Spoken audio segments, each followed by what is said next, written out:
প্রিয় ভিউয়ার্স, সবাই কেমন আছেন? যারা বিসিএস, নিবন্ধন, প্রাইমারি, পিএসসি বা সরকারি বেসরকারি যে কোনো চাকরির পরীক্ষা দেবেন, তাদের জন্য আজকের এই ভিডিওটি একটি গুরুত্বপূর্ণ ভিডিও। আজকের এই ভিডিওতে আমরা যে নোটটি তৈরি করেছি তা থেকে 2-3 মার্কস প্রশ্ন প্রতিটা চাকরি পরীক্ষায় এসে থাকে। আমাদের আজকের যে আলোচনার বিষয় বা যে নোটটি তৈরি করেছি সেটি হচ্ছে বাংলাদেশের নৃগোষ্ঠী বা উপজাতি নিয়ে। এই নৃগোষ্ঠী বা উপজাতির যে প্রশ্নগুলো আমরা এখানে সাজিয়েছি সেগুলো হচ্ছে বিগত সালের সিলেবাস এবং বর্তমান সময়ে চাকরি পরীক্ষায় যে সিলেবাস থেকে প্রশ্ন আসে, সাধারণ জ্ঞান সেই অংশ থেকে আমরা এটি কালেক্ট করেছি। তো আশা রাখি এই নোটটির বাইরে আপনাদের কোনো প্রশ্ন পরীক্ষায় আসবে না। তো শুরুতে আমরা যে বিষয়টি রেখেছি সেটি হচ্ছে বাংলাদেশের উপজাতিদের বসবাস, তারপরে রেখেছি উপজাতিদের ধর্ম, এরপর উপজাতিদের উৎসব এবং পরবর্তীতে আরও কয়েকটি আমরা রেখেছি, পয়েন্ট অফ করেছি। তা প্রথমে যে পয়েন্টটি নিয়ে আমরা আলোচনা করব সেটি হচ্ছে উপজাতিদের বসবাস। এখান থেকে কিন্তু একটি মার্কস পরীক্ষা আসে যে বাংলাদেশের উপজাতিদের ভিতরে পার্বত্য চট্টগ্রাম, সিলেট অঞ্চল এবং উত্তরবঙ্গ ও ময়মনসিংহ, নেত্রকোনা, শেরপুর এই 4টা অঞ্চলে কিন্তু উপজাতিদের বসবাস বেশি।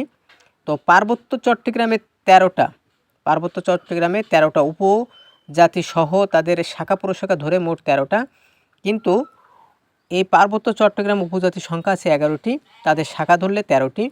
তবে পরীক্ষার খাতায় 13, 11 এই দুইটা দিয়ে কনফিউজ করে, তবে সঠিক উত্তর হবে 11টি। এবং উপজাতিদের সংখ্যা আছে 50টি, আর ভাষা তাদের নিজস্ব ভাষা আছে 32টি। তো এই পার্বত্য চট্টগ্রামে যে সকল উপজাতিরা বাস করে তাদের নাম এখানে লিখেছি: চাকমা, মারমা, ত্রিপুরা, মোরো এবং খিয়াং। আর সিলেট অঞ্চলে মণিপুরি, খাসি ও পাউন। আর উত্তরবঙ্গে অর্থাৎ রাজশাহী, দিনাজপুর, রংপুর এই 3টা জায়গায় সাঁওতাল, ওরাও এবং মুন্ডু এই উপজাতিগুলো বাস করে। ময়মনসিংহ, নেত্রকোনা, শেরপুরে গারো ও হাজাং। তো এই হচ্ছে উপজাতিদের বসবাসের জায়গা। এই জায়গাগুলো থেকে প্রশ্ন আসবে, এর বাইরে থেকে কোথাও প্রশ্ন আপনাদের আসবে না। এরপর আমরা উপজাতিদের ধর্ম নিয়ে আমরা আলোচনা করব। তো উপজাতিদের ভিতরে যে ধর্মগুলো দেখা যায় সেখানে বৌদ্ধ ধর্ম আছে, খ্রিস্টান ধর্ম আছে, সনাতন ধর্ম আছে। আবার কিছু কিছু উপজাতি সনাতন এবং খ্রিস্টান দুইটা মিলেই পালন করে। বৈষ্ণব আছে, ইসলাম আছে, প্রকৃত পূজারী অর্থাৎ প্রকৃতি নিয়ে তারা পূজা করে। তারপর জড়োপাসক আছে। তো বৌদ্ধ ধর্ম যারা পালন করে তারা হচ্ছে চাকমা, মারমা এবং রাখাইন। আর খ্রিস্টান ধর্ম যারা পালন করে তারা হচ্ছে বম, গারো, খাসিয়া। আর এই গারোরা অনেক সময় পূর্বে প্রকৃতি পূজা করত। গারোরা পূর্বে প্রকৃতি পূজা করত এবং খাসিয়ারা খ্রিস্টান ধর্ম পালন করলেও তাদের একটা দেবতা আছে, তাদের দেবতাকে উবলাই নাংথই এই দেবতা তাদের ধর্মে আছে। আর সনাতন ধর্ম যারা পালন করে তারা হচ্ছে ত্রিপুরা। আর সনাতন এবং খ্রিস্টান ধর্ম সাঁওতাল, বৈষ্ণব, মণিপুরী। আর একমাত্র ইসলাম ধর্ম পালন করে এই পাওন। আর প্রকৃত পূজারী রাজবংশী। এই দুইটা জায়গা থেকে প্রায় প্রশ্ন আসছে প্রকৃত পূজারী কারা। এখানে কনফিউজ করার জন্য অনেক সময় গারো দিয়ে থাকে। যদি সেখানে রাজবংশী না থাকে, গারো থাকে, তাহলে আপনারা সঠিক উত্তর গারো দেবেন, কারণ গারোরা পূর্বে প্রকৃত পূজারী ছিল। আর জড়োপাসক ছিল ওরাও। এটা ছিল উপজাতিদের ধর্ম।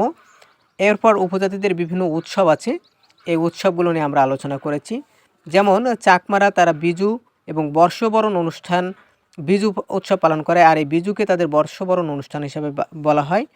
আর মারমারা সাংগ্রাই, আর ত্রিপুরা বৈশু, আর গারোরা হচ্ছে ওয়াঙ্গালা, সাঁওতালরা বাহা উৎসব, কারাম উৎসব, আর রাখাইনরা বুদ্ধ পূর্ণিমা পালন করেন। এছাড়া আমি দুইটা লাইন লিখেছি যে পাহাড়ের প্রধান উৎসব বৈশাখী পালিত হয় চৈত্র মাসে। এই বৈশাখী কথার অর্থ হচ্ছে বৈশু, তারপর হচ্ছে সাংগ্রাই, আর বয়রসিতে বিজু। এই 3টা উৎসব এরা এই চৈত্র মাসে পালন করে, এই জন্য এটাকে পাহাড়ের উৎসবও বলা হয়। আর পাহাড়ের উৎসব পালিত হয় চৈত্র মাসে। আর উপজাতিদের সাংস্কৃতিক কেন্দ্র বিরিশিরি কোথায়? এটা হচ্ছে নেত্রকোনা। তো এখানে আমরা 3টা পয়েন্ট নিয়ে আলোচনা করলাম: উপজাতিদের বসবাস, উপজাতিদের ধর্ম, উপজাতিদের উৎসব। এরপরে আমরা আরেকটা টেকনিক বা বলতে পারেন যে আপনাদের কিছু টেক্সট দেওয়ার জন্য কয়েকটা পার্ট করেছি আমরা, 3টা পার্ট। তো T1-এ আমরা রেখেছি জুম চাষ।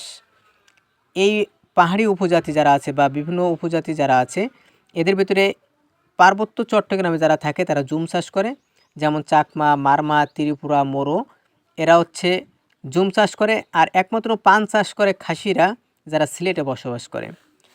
আর 2 নম্বরে রেখেছি মাতৃতান্ত্রিক পরিবার। এই মাতৃতান্ত্রিক পরিবার গারো এবং খাসি, এরা তাদের পরিবারের প্রধান হিসাবে মাকে বেছে নেয় এবং সম্পত্তি মেয়েরা পায়। তাদের যে সম্পদ হয় এই সম্পদগুলো মেয়েরা পায়।